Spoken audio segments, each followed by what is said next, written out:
wassalamu ala rasulillah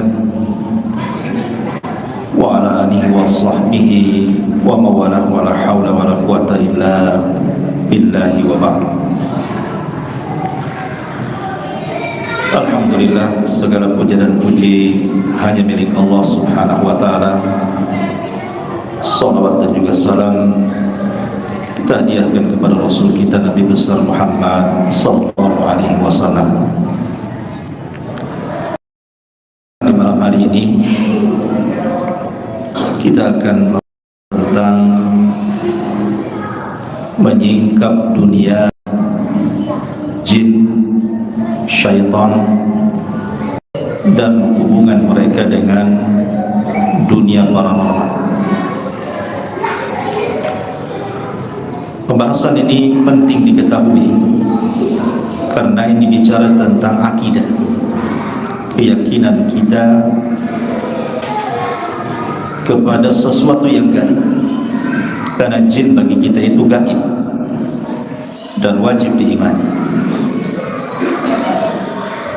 Ma'asyiral muslimin yang muliakan Allah Azza wa Jalla. Namun sebelum itu, yang kita akan bahas, kita akan mengenal beberapa kisah dulu tentang hubungan antara bangsa manusia dengan bangsa jin. Karena keberadaan jin itu sebenarnya bisa kita rasakan. Keberadaan adanya jin itu bisa kita rasakan, sebagaimana juga keberadaan malaikat bisa kita rasakan, walaupun dua-duanya gaib bagi kita. Salah satunya adalah yang jelas-jelas kita bisa rasakan apabila hati kita ini terdorong untuk melakukan kebaikan, datang ke masjid, datang ke majelis ilmu, membaca Al-Quran dan begitu seterusnya. Berarti di situ ada dorongan-dorongan para malaikat. Tapi kalau kemudian kita melangkah ke tempat-tempat maksiat, malas ibadah dan yang semacamnya, berarti di situ ada dorongan-dorongan syaitan. Jadi kita bisa rasakan sebenarnya condong kepada siapa, mengikuti dorongan syaitan ataukah malaikat. Karena semenjak Adam alaihi salatu wassalam diciptakan, belum lagi ditiupkan roh. Adam belum ditiupkan roh, baru diciptakan, dibentuk dari tanah. Iblis yang merupakan bagian daripada jin itu sudah hasad dalam hatinya kepada Adam, padahal belum hidup tuh Adam tuh. Bahkan dia mengatakan, kalau Allah kuasakan orang ini, makhluk ini, sudah kuhancurkan dia. Ditambah-tambah ketika Allah tiupkan ruh kepada Adam, dan Allah mengatakan kepada para malaikat, wa idh qala rabbuka lil malaikati isjudu li Adam fasajadu illa iblis. Ketika Rabb berfirman kepada para malaikat, sujud kalian kepada Adam, semua malaikat sujud kecuali iblis, dan iblis bagian daripada jin. Sejak itulah permusuhan syaitan dengan manusia berlangsung sampai hari ini. Jin itu akan senantiasa mengganggu manusia. Maksud saya jin-jin yang fasik. Kalau jin muslim yang soleh ya tidak. Makanya kita dengar cerita-cerita di masyarakat kan, kadang ada yang bercerita lewat di sebuah tempat ada suara-suara aneh, atau entah dipanggil-panggil orang padahal nggak ada orangnya, atau mungkin lewat di sebuah tempat kok bulu ini kok berdiri semua, dari bulu kaki sampai rambut. Kenapa ini? Atau melihat yang aneh-aneh, kadang masuk ke kegelapan kok ada bayangan-bayangan, kilapan-kilapan gitu. Atau terkadang sedang tidur, baru mau tidur nih badan kayak dipiting, nggak bisa bernafas.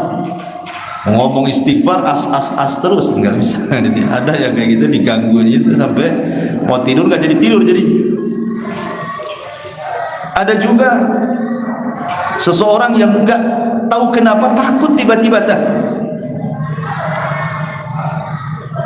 Kemudian belum lagi dunia-dunia yang terkadang aneh-aneh bentuk setan dan jinnya itu. Kalau di barat itu tidak ada pocong, yang ada pampir atau zombie gitu ya, orang sana ya. Pampir di Cina lah itu, setannya Cina. Oh, di barat zombie. Yang paling banyak istilah setan Indonesia, genderuwonya, kuntilanaknya, sundel bolongnya, paling banyak Indonesia itu. Ya, suster ngesotnya, macam-macam ya Indonesia ini ya. Intinya satu tuh jin sebenarnya. Nama boleh banyak, intinya cuma satu, jin. Selesai. Ma'asyiral muslimin yang dimuliakan Allah Azza wa Jalla, lah kehidupan jin itu sama dengan kita manusia.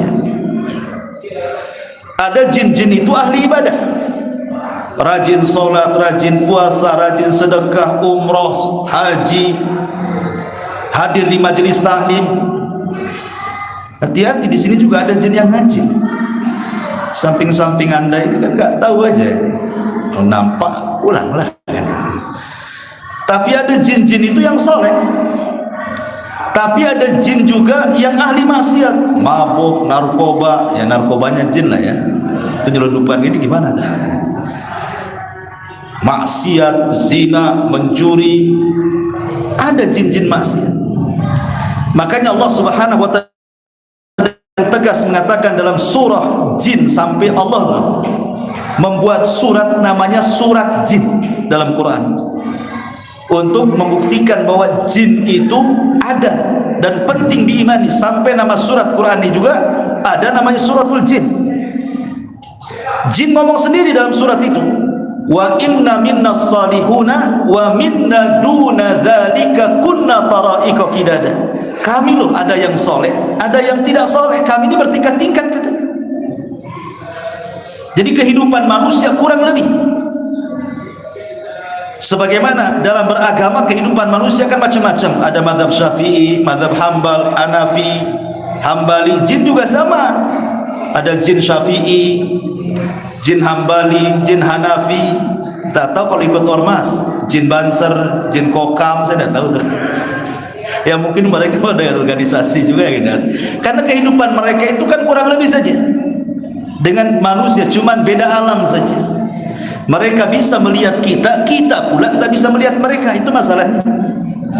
Innahum yarakum huwa wa qabiluhu min haitsu la tarawnahum, kata Allah. Dia iblis dan para pengikutnya dari kalangan jin itu bisa melihat kalian, tapi kalian tidak bisa melihat mereka. Enak kali mereka bisa melihat kita, kita pula tak bisa melihat mereka. Ingat, di sana ada keadilan Allah. Ya, di dunia mereka bisa melihat kita, kita pula tak bisa melihat mereka. Di akhirat dibalik, kita yang bisa melihat mereka, mereka tak bisa lihat kita. Keadilan Allah Azza wa Jalla. Ma'asyiral muslimin yang dimuliakan Allah Azza wa Jalla, ada beberapa kisah dari di zaman Rasul dan zaman para ulama salaf ya. Kita akan kisah jin dulu, baru kita masuk pada hukum-hukum. Ma'asyiral muslimin yang dimuliakan Allah Azza wa Jalla, ketika Nabi SAW pulang dari Taif, kemudian dilempari batu sama orang-orang Taif, karena orang-orang Mekah sudah tidak mau menerima dakwah Nabi.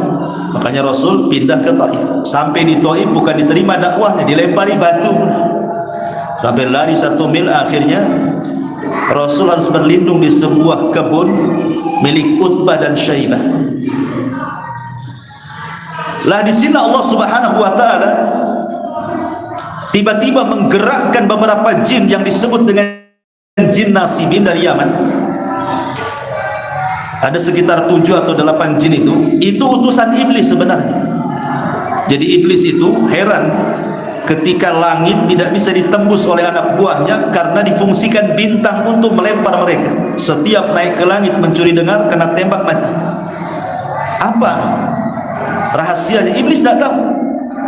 Makanya iblis mengutus semua orang-orangnya, jin-jinnya itu, cari tahu ada apa ini langit kok tidak bisa ditembus.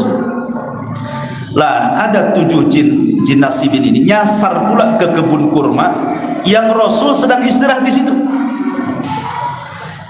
Lah kebetulan ketika mereka nyasar ke tempat itu, Rasul sedang sholat fajar, sedang sholat subuh, dan Nabi SAW membaca Al-Quran di situ. Tiba-tiba bacaan Quran yang dibaca Rasul membuat takjub para jin ini, sehingga akhirnya sekali dengar mereka langsung beriman.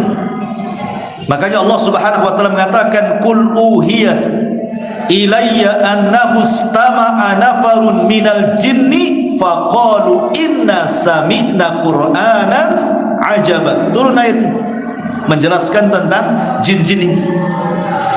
Telah diwahyukan kepada wahai Muhammad bahwa ada sekelompok jin datang mendengarkan bacaan Qur'anmu, tiba-tiba mereka mengatakan amanna, kami beriman semuanya. Subhanallah, jin kafir mendengar bacaan Quran satu kali langsung beriman. Luar biasa. Tapi ada orang Islam dibacakan Quran lebih jin daripada jin, larinya. Coba kemana di sini ya? Di mana ya? Ada mungkin di luar, di Tarempa ini ada orang kumpul-kumpul, ya kan? Baca Quran Al-Baqarah di situ. Lari enggak? Paling ngomong ngaji salah tempat, sana di Istiqomah, katalah disuruh di Istiqomah. Dia mau ngaji di sana terserah kan? Berarti dia lari, tidak suka tuh dengan bacaan Quran tuh. Rupanya bukan jin saja yang lari bacakan Quran, orang pun lari. Gitu ya. Ada jinnya tuh. Ini jin satu kali dengar beriman, luar biasa. Menunjukkan bahwa jin itu sama dengan manusia. Mereka belajar kepada siapa? Rasul, karena nabinya jin dan manusia itu sama. Rasul sallallahu alaihi wasallam, inilah perbedaan Rasul dengan nabi-nabi yang lainnya. Kalau nabi-nabi yang lainnya atau rasul-rasul yang lainnya, mereka diutus kepada manusia saja. Tapi Rasul diutus kepada manusia dan kepada jin. Wa ma khalaqtul jinna wal insa illa liya'budun. Tidaklah kami ciptakan jin dan manusia kecuali untuk beribadah. Rasul diutus. Itulah keistimewaan Rasul, diutus kepada dua umat, manusia dan jin. Ini kisah yang pertama. Kisah yang kedua disebutkan dalam Sahihaini, Bukhari Muslim, dari Abu Hurairah radhiyallahu anhu. Jadi suatu ketika Rasul sedang sholat, tiba-tiba datang jin Ifrit. Ifrit ini kalau dari kalangan jin dia kelompok kedua, yang paling tinggi iblis. Di bawahnya Ifrit. Ifrit ini jin yang kuat. Makanya di zaman Sulaiman, ketika Sulaiman hendak memindahkan istana Ratu Balqis dari Yaman ke Palestina, berdiri Ifrit minal jin. Wahai Sulaiman, sebelum engkau berdiri dari singgasanamu, istana sudah kupindah. Saking punya kekuatan gitu ya. Jin itu bisa mindahkan istana. Kalau istana bisa dipindah, kalau mindahkan uang di celengan sebentar saja. Berarti kalau nyelengi uang hilang, itu berarti diambil jin. Jin yang mana satu ya tak tahu lah. Ada jinnya di rumah itu. Ya. Tengok celengannya bolong atau enggak. Kalau enggak bolong jin. Kalau bolong ya mungkin orang rumah kan. Dari sini menunjukkan bahwa Ifrit ini hendak mengganggu Rasul. Datang dia kepada Rasulullah. Lagi sholat tuh diganggu. Rasul marah, dicekiknya, ditangkap, dicekik sama Rasul.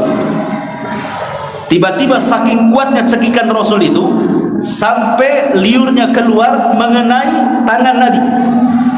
Dan Rasul merasakan dinginnya liur jin itu. Dalam bahasa hadis, dalam riwayat Nasai disebutkan, hatta wajadtu barda lisanihi ala yadi, sampai aku mendapatkan rasa liur jin yang jatuh ke tanganku ini sangat dingin sekali. Kalau ada yang bertanya, lah jin kan tercipta dari api, kok bisa liurnya bisa dingin? Harusnya kan panas liurnya kan? Dia kan tercipta dari api. Kalau manusia tercipta dari tanah, malaikat dari cahaya, harusnya liurnya panas dong. Kok dingin gitu ya? Yang tercipta dari api itu cuma satu, namanya Sumia. Dalam istilah Israiliyat, bukan iblis, Sumia. Itulah jin yang dikekalkan. Ada yang mengatakan iblis berdasarkan nas Quran.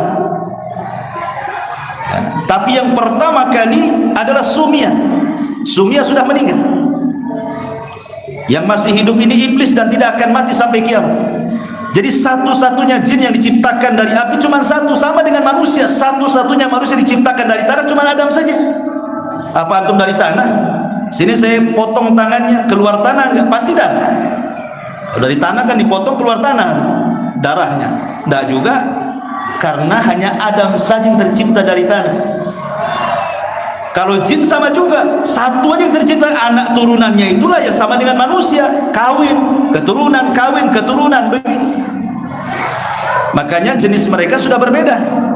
Ini juga bantahan kepada gimana setan yang tercipta dari api diazab pula oleh api. Enak kali api ketemu api nggak ada masalah kan gitu. Oh enggak, jangan salah. Kalau itu masalahnya, saya ambil tanah, saya lempar ke kepala Anda. Kalau sakit, jangan bilang sakit, Anda dari tanah, ini juga tanah, bentur-benturkannya sama tanah. Sakit nggak? Kurang lebih seperti itu ya. Jadi Nabi SAW itu diganggu sama jin. Kemudian Rasul mengatakan, kalau aku tidak teringat doanya Sulaiman alaihi salatu wassalam. Apa doanya Sulaiman? Rabbi firli wahabli mulkan la yanbaghi li ahadin min ba'di. Ya Rabb, ampuni dosaku dan berikan kepadaku kerajaan yang jangan pernah kau berikan kepada siapapun setelah. Artinya cukup Sulaiman saja yang bisa mendudukan jin itu. Maka sama Rasulullah, kalau aku tidak ingat doa Sulaiman, sudah kuikat di tiang masjid sehingga dilempari oleh anak-anak. Akhirnya dilepas lagi karena ingat doanya Sulaiman. Cukup Sulaiman saja yang bisa mendudukan jin. Menunjukkan bahwa di sini ada hubungan kan, jin itu suka mengganggu manusia. Rasul aja diganggu, apalagi kita, makin diganggu lagi.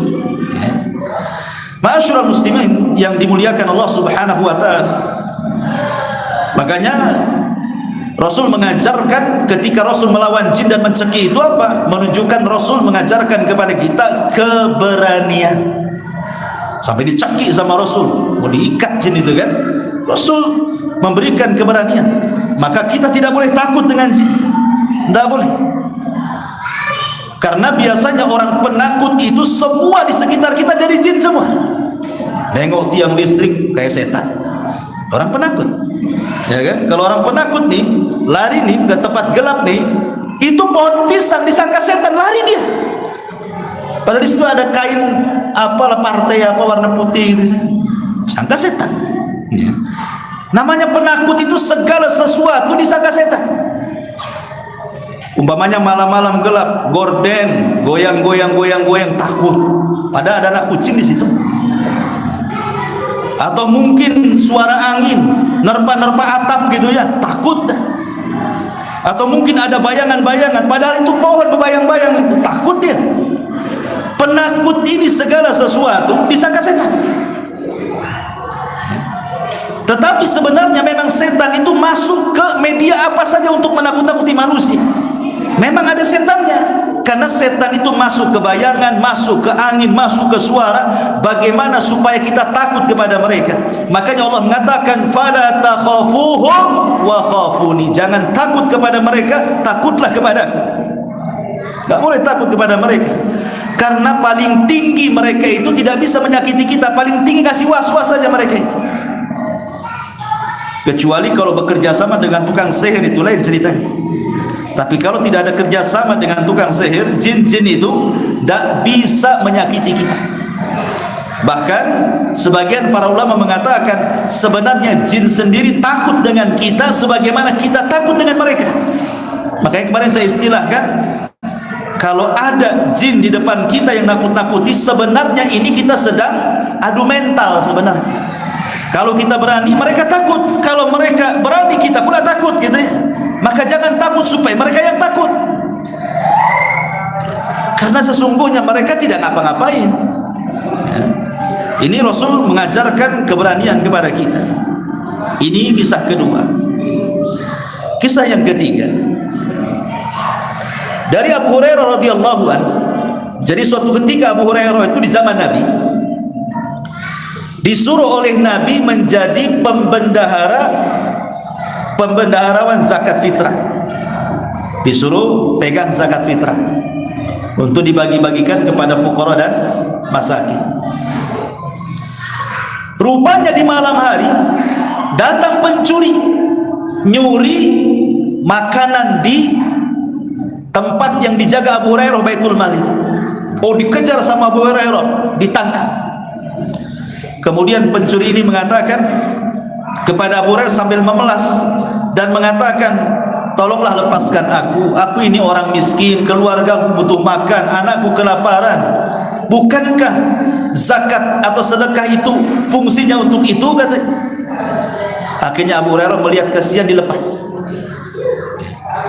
Besoknya lagi nyuri lagi pula dia, ditangkap lagi sama Abu Hurairah, alasannya sama, dilepas lagi. Hari ketiga nyuri lagi, ketangkap. Kata Abu Hurairah, nggak bisa, ini sudah 3 kali kau nyuri ini, kamu harus saya bawa ke hadapan Nabi. Rupanya dia mengatakan, ya Abu Hurairah, lepaskan saya. Kalau engkau melepaskan saya akan ajarkan beberapa kalimat yang kalau engkau baca dari mulai sebelum tidur sampai kau bangun tidur di malam hari, tidak ada setan yang bisa mendekatimu. Akhirnya kemudian pencuri ini mengajarkan ayat kursi kepada Abu Hurairah. Allahu la ilaha illa huwal hayyul qayyum la ta'khudhuhu sinatun wa la nawm, ila akhir ayat. Dilepas sama Abu Hurairah. Besoknya dia ingin melaporkan di peristiwa yang ketiga ini kepada Rasul. Rupanya wahyu sudah turun kepada Rasul. Rasul sudah tahu. Kata Nabi SAW, ya Abu Hurairah, apa yang kau lakukan dengan pencuri semalam yang kau tangkap itu? Kemudian Abu Hurairah menceritakan, sebenarnya Rasul, saya ingin membawa dia ke hadapanmu, tapi dia mengajarkan ayat kursi kepadaku begini-begini, makanya aku lepas. Kata Nabi SAW, sadaqaka wa huwa kadzib. Sadaqaka wa huwa kadzib. Ketika dia mengajari ayat kursi supaya kau baca sebelum tidur dan tidak akan diganggu setan sampai pagi, dia benar. Tapi ingat Abu Hurairah, semua setan itu pendusta. Untuk kali ini dia benar. Dari sini menunjukkan bahwa kalau kita dinasihati dan nasihat itu isinya benar, jangan pernah melihat kepada siapapun yang memberikan nasihat. Hatta dari setan sekalipun, kalau benar terima. Buktinya Rasul mengatakan apa?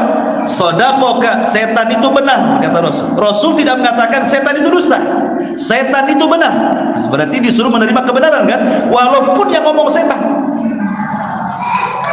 Walaupun yang ngomong setan. Makanya Imam Ahmad ketika di penjara dinasihati oleh pemabuk di penjara itu. Apa kata pemabuk di penjara ini? Wahai Imam, kau jangan takut dicambuk, katanya. Aku sudah ratusan kali dicambuk, katanya.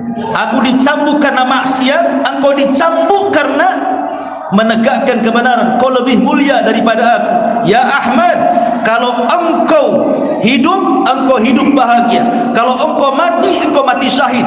Kalau engkau selamat, tetap kau akan mati juga. Makin kuat imannya Imam Ahmad, padahal yang nasihati pemabuk, ya kan? Kalau benar apa salahnya? Kalau benar, kalau nggak benar ya janganlah ya, jangan diterima. Walaupun dia kiai, kalau nggak benar. Ma'asyiral muslimin yang dimuliakan Allah Azza wa Jalla. Lah di sini menunjukkan bahwa setan itu, jin itu bisa tasyakul, kan? Bisa beralih rupa menjadi pencuri. Setan bisa beralih rupa itu jadi manusia. Itulah kelebihannya jin itu, dia bisa beralih rupa menjadi manusia kemudian mencuri. Dan ini kisah yang ke berapa ini? Enggak usah pakai nomor lah, lupa. Kemudian juga kisah selanjutnya adalah dari sahabat Ubay ibn Ka'ab radhiyallahu anhu yang disahihkan oleh Syekh Nasir Al-Albani rahimahullah taala. Jadi suatu ketika Ubay bin Ka'ab ini di rumahnya heran, dia ada gantang bejana isinya kurma. Setiap malam berkurang kurmanya. Perasaan dia tidak pernah ngambil, tidak pernah makan, tapi berkurang. Curiga dia. Apa kata dia? Maka aku pun berusaha untuk mengintipnya. Malam itu siapa yang mengambil kurma ini? Apa yang terjadi? Fa idza huwa bidabatin tushbihul ghulam al-muhtalim. Tiba-tiba aku melihat seperti binatang berbulu, tetapi bentuknya seperti anak yang sudah balik. Jadi kayak manusia tapi berbulu semua, gitu loh. Kata Ubay bin Ka'ab. Kemudian fasallamtu faraddas salam. Maka aku pun mengucapkan salam kepada yang mencuri kurma di bejana itu. Assalamualaikum. Rupanya dia jawab salam pula. Waalaikumsalam. Kan gelap nih kan, remang-remang masalahnya. Maka tiba-tiba kemudian fanawalani yadaka, maka aku pun menyodorkan tangan, dia pun menyodorkan tangan, aku pun salaman. Gelap-gelap gak tahu tuh apa yang terjadi. Kagetlah Ubay bin Ka'ab ini. Kenapa? Karena tangannya berbulu semua. Kemudian kata Ubay bin Ka'ab ini, karena dia sudah mulai ketakutan nih, man anta, siapa kamu? Ajinniyun am insi? Kamu itu jin atau manusia? Maka tiba-tiba dia mengatakan, ana jinni, saya jin. Tiba-tiba nih kalau posisi antum di posisi Ubay bin Ka'ab, kira-kira apa yang terjadi itu? Saya jin. Apa enggak kencing di celana? Subhanallah, ya kan? Ya. Kemudian apa kata Ka'ab ini? Ubay bin Ka'ab radhiyallahu anhu, ketika dia mengatakan seperti itu, laqad alimtul jin ma fihim ashadda min. Kemudian dia mengatakan, sesungguhnya aku ini jin lemah, tapi ada jin yang lebih jahat daripada aku, katanya. Ada jin yang lebih jahat daripada aku. Aku hanya mencuri kurma 1-2 butir tiap malam, tapi ada atasanku yang lebih jahat lagi. Kan gitu ya, di kantor juga gitu ya, ada atasan lebih jahat lagi dia. Gitu ya. Akhirnya kemudian kata Ubay bin Ka'ab, ma hamalaka ma sana'ta.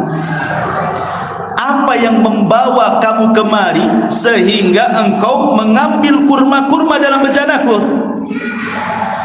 Maka jin ini mengatakan, balagana annaka rajulun tuhibbus sadaqata fa ahbabna an nusiba min ta'amika. Aku dengar engkau ini orang dermawan, suka ngasih sedekah, katanya. Makanya kalau aku datang ke rumahmu mengambil makananmu, kau tidak akan marah, kau kan suka sedekah, katanya. Kemudian kata Ubay bin Ka'ab radhiyallahu anhu, faman ladzi yujiruna minkum. Kira-kira kalau supaya aku terhindar dari kejahatanmu, aku harus apa? Kemudian jin ini juga sama dengan jin yang ketemu dengan Abu Hurairah, mengajarkan ayat kursi. Diajarkan ayat kursi, kalau kau ingin selamat dariku, bacalah ayat kursi. Dari sini kita tahu bahwa ayat kursi itu bukan sembarang ayat. Itu ayat untuk melindungi kita dari jin. Ya, baca tuh setelah sholat wajib, sebelum tidur, itu dibaca tuh ayat kursi. Ma'asyiral muslimin yang dimuliakan Allah Azza wa Jalla, ini kisah Ubay bin Ka'ab yang dikeluarkan, yang disahihkan oleh Syekh Nasiruddin Al-Albani. Masih Ubay bin Ka'ab juga dikisahkan dalam riwayat yang lain. Jadi Ubay bin Ka'ab ini, dia sedang safar dari Mekah ke Madinah bersama rombongan para sahabat. Rupanya di tengah jalan tersesat dia. Namanya padang pasir. Padang pasir itu kayak laut juga. Kalau sudah di tengah laut itu kan kadang nggak ada tepinya tuh laut tuh. Padang pasir kurang lebih kayak gitu tuh. Kalau kita di tengah padang pasir itu kayak pasir semua, kanan kiri depan belakang kayak lautan pasir tuh. Lah di zaman sahabat nggak ada Google Map. Kalau nyasar nggak bisa, aplikasi apa yang mau dibuka. Sekarang enak lah, kemana-mana Google Map. Nyasar di padang pasir, habis bekal, habis minum. Rata-rata kalau nyasar di padang pasir nggak minum, mati orang tuh.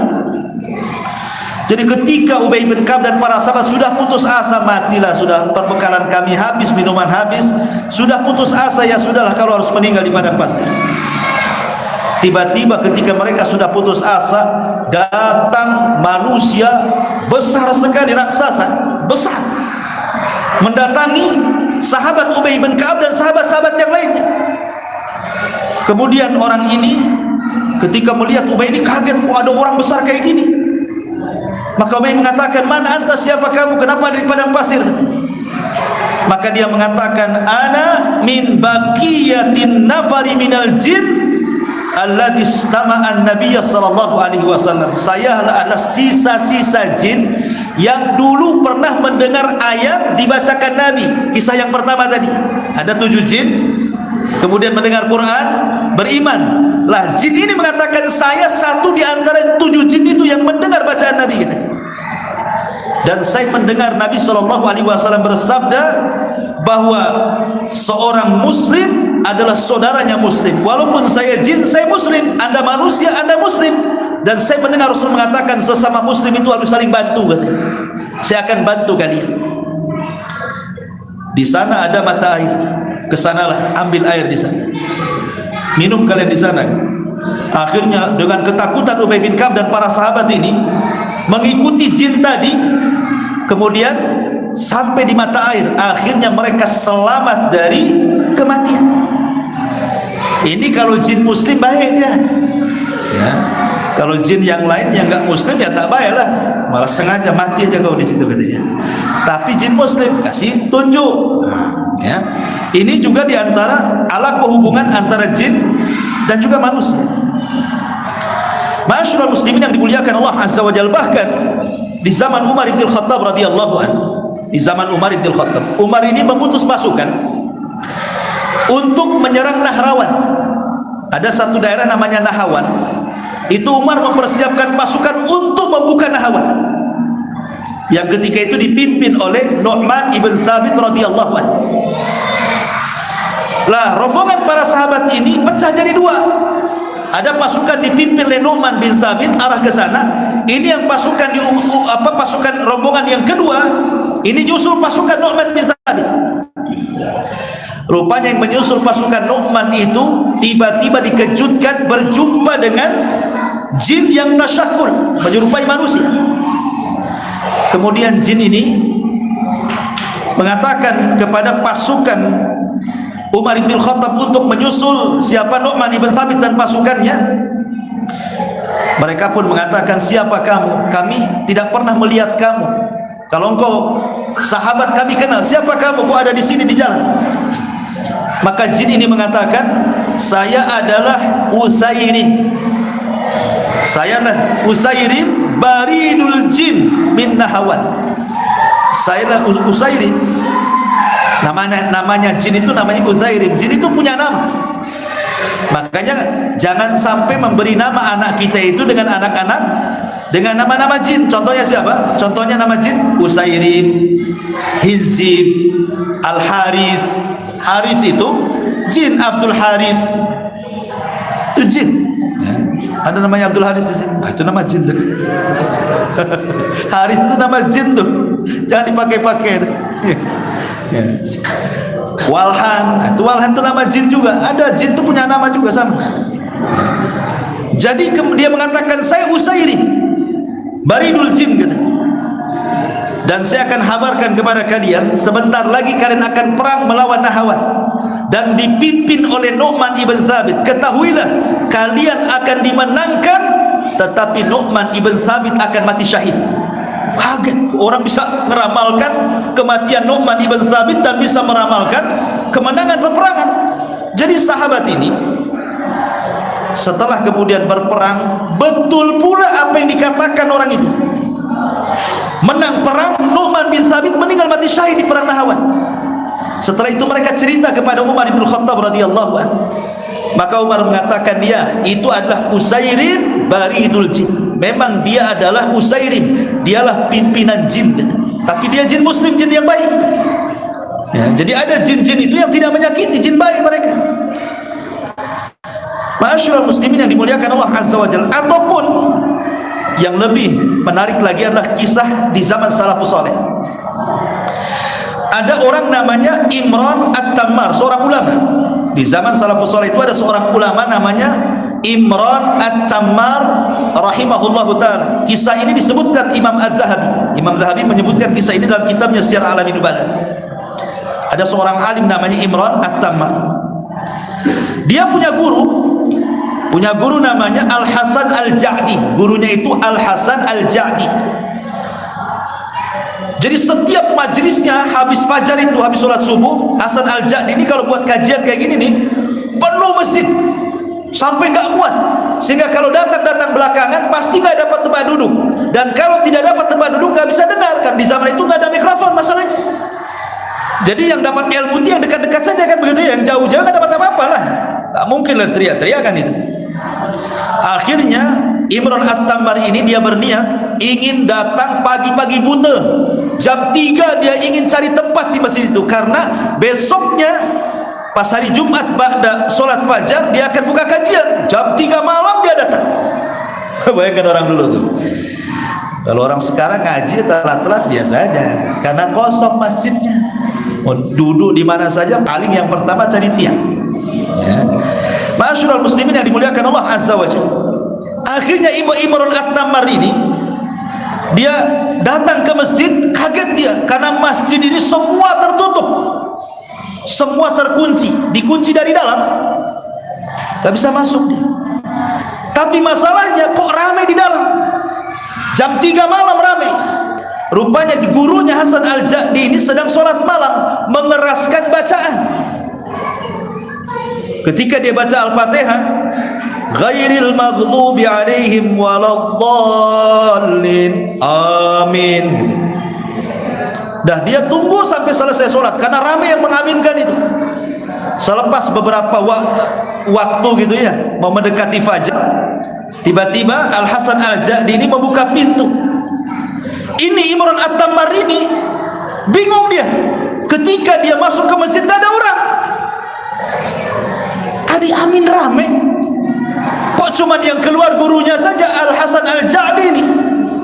Jadi dia tanya ini Imran At-Tammar ini kepada Hasan Al-Ja'di, maaf wahai imam, tadi saya kesini sudah lama, saya menunggu di luar, tapi susah pula pintu ini mau masuk, dikunci dari dalam katanya. Tapi saya mendengar kok ramai sekali yang mengaminkan waktu kau membaca Fatihah dalam sholat malammu itu. Kok sekarang pada kemana mereka itu?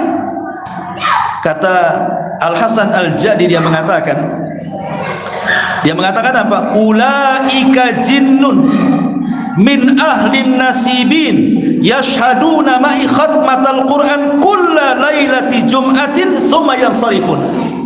Oh, yang ramai tadi itu jin yang datang dari nasibin. Mereka setiap Jumat memang ke sini untuk menghatamkan Quran, habis itu pergi katanya. Pertanyaannya, gimana kalau antum jam 3 malam ke Istiqomah sini, sholat sendiri, baca Fatihah, amin di belakang?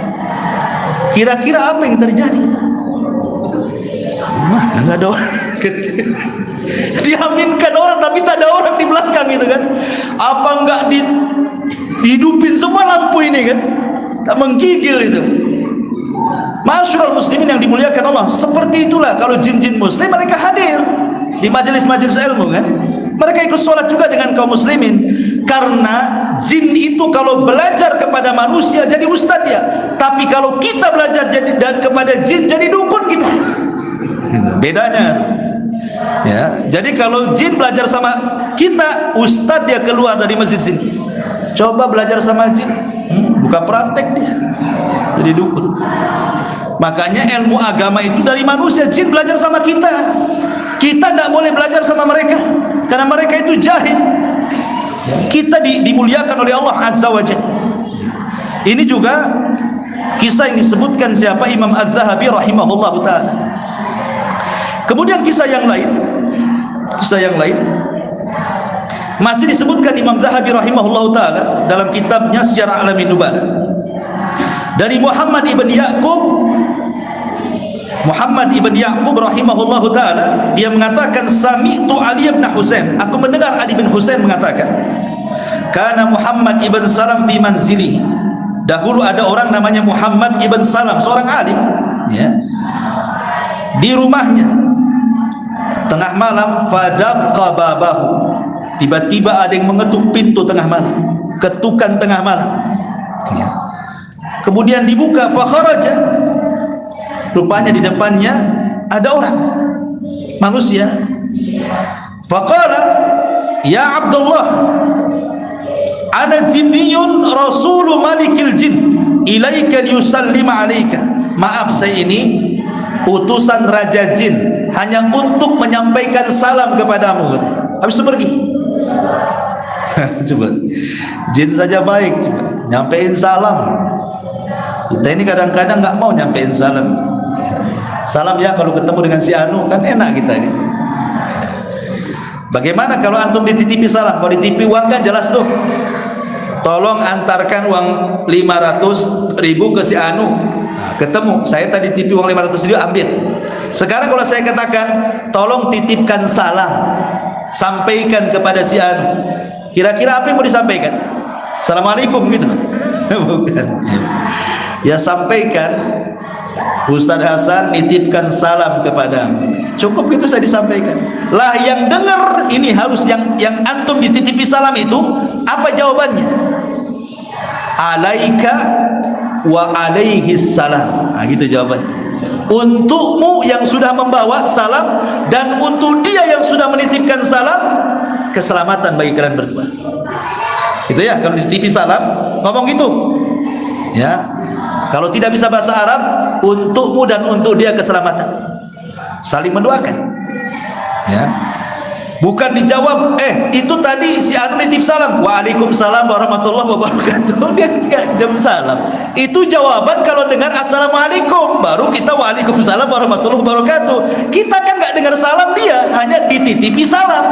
Makanya jawabannya alaika wa alaihi salam, untukmu dan untuk dia keselamatan. Nah, itu cara jawabnya.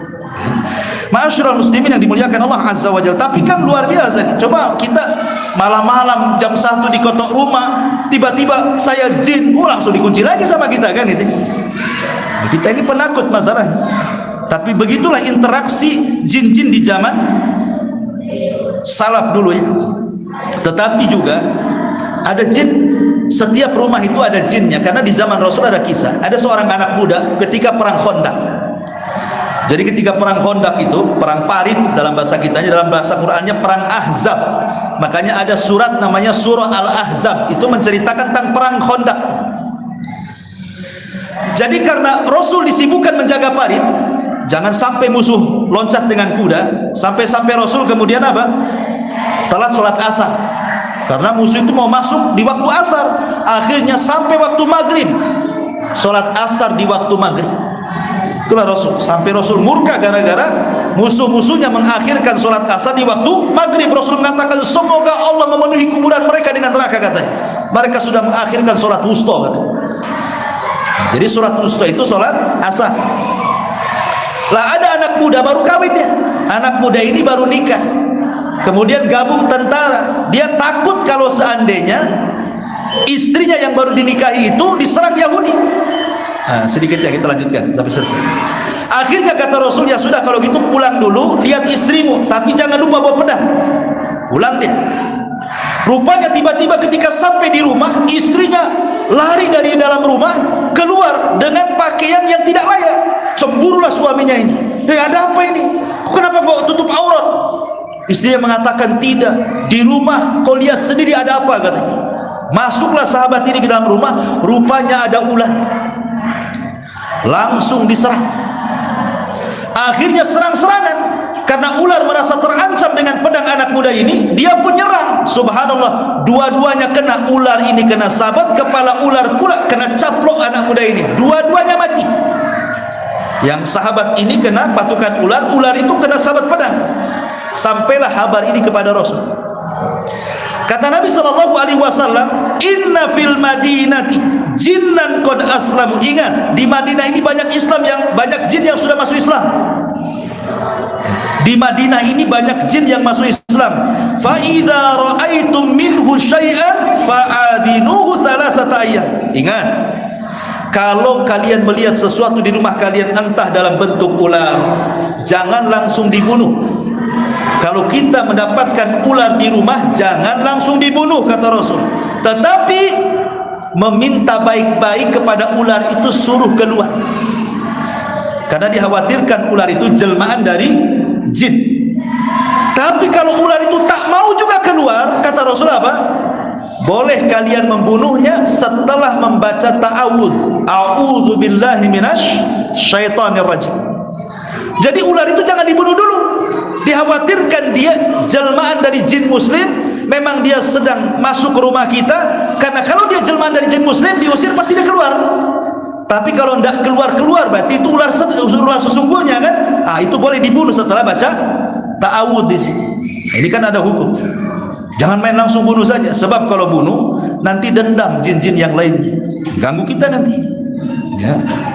Jangan salah, jin juga ada geng. Sama juga kita ada geng-gengan. Mereka lihat kita, kita pula tak lihat mereka. Mereka nampar kita senang, kita pula nampar mereka susah. Kalau jin depan kita enaklah kita tampar kan gitu ya. Tapi kan kita tidak tahu. Makanya harus diperhatikannya di antara kisah-kisah seputar alaqah bainal jin wal ins. Insyaallah pada isyarat. Subhanallah bihamdika asyhadu an la ilaha illa anta astaghfiruka wa atubu ilaik. Allahu ta'ala. Assalamualaikum warahmatullahi wabarakatuh.